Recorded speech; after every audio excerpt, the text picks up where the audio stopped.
इस वक्त की बड़ी खबर आ रही है। आपको बता दें, भारतीय जनता पार्टी के राष्ट्रीय अध्यक्ष के चुनाव पर बड़ी खबर। बीजेपी के राष्ट्रीय अध्यक्ष का जो चुनाव है उसको टाल दिया गया है। सूत्रों के हवाले से इस वक्त की बड़ी खबर आपको बता रहे हैं। कुछ समय के लिए चुनाव की प्रक्रिया को रोका गया है। हमारे सहयोगी विकास चंद्रा ज्यादा जानकारी के साथ हमारे साथ जुड़ चुके हैं। विकास जी, क्या है पूरा मामला और चुनाव टालने के पीछे की बड़ी वजह क्या?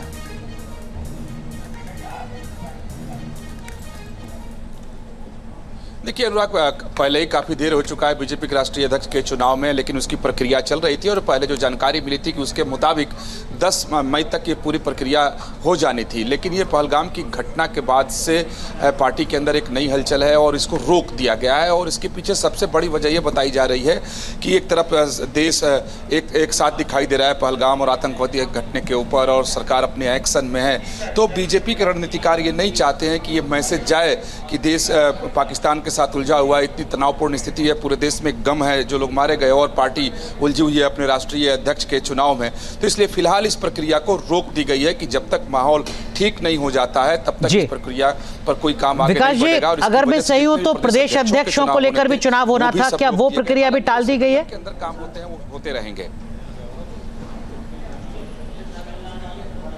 जी अनुराग, बिल्कुल मैं यही कह रहा था कि प्रदेश अध्यक्षों के चुनाव की प्रक्रिया को भी रोक दिया गया है, यूं कह सकते हैं कि यहाँ टाल दिया गया है। और अब कब तक के लिए टाला गया है ये पार्टी की तरफ से कोई जानकारी इसकी नहीं दी गई है। सिर्फ इतना बताया गया है और इतनी जानकारी मिली है कि जब तक माहौल शांत नहीं हो जाता है या सब कुछ ठीक ठाक सा नहीं हो जाता है तब तक पार्टी इस चीज़ को लेकर आगे नहीं बढ़ेगी। लेकिन हाँ, जो संगठन के अंदर काम होता है वो उस काम को नहीं रोका गया है, वो काम चलता रहेगा। लेकिन इस चुनावी प्रक्रिया को फिलहाल पार्टी ने रोक दिया है। बहुत बहुत शुक्रिया विकास चंद्रा जी इस वक्त की बड़ी खबर साझा करने। न्यूज नेशन अब व्हाट्सएप पर खबरों के ताजा अपडेट के लिए न्यूज नेशन के इस QR कोड को स्कैन करें।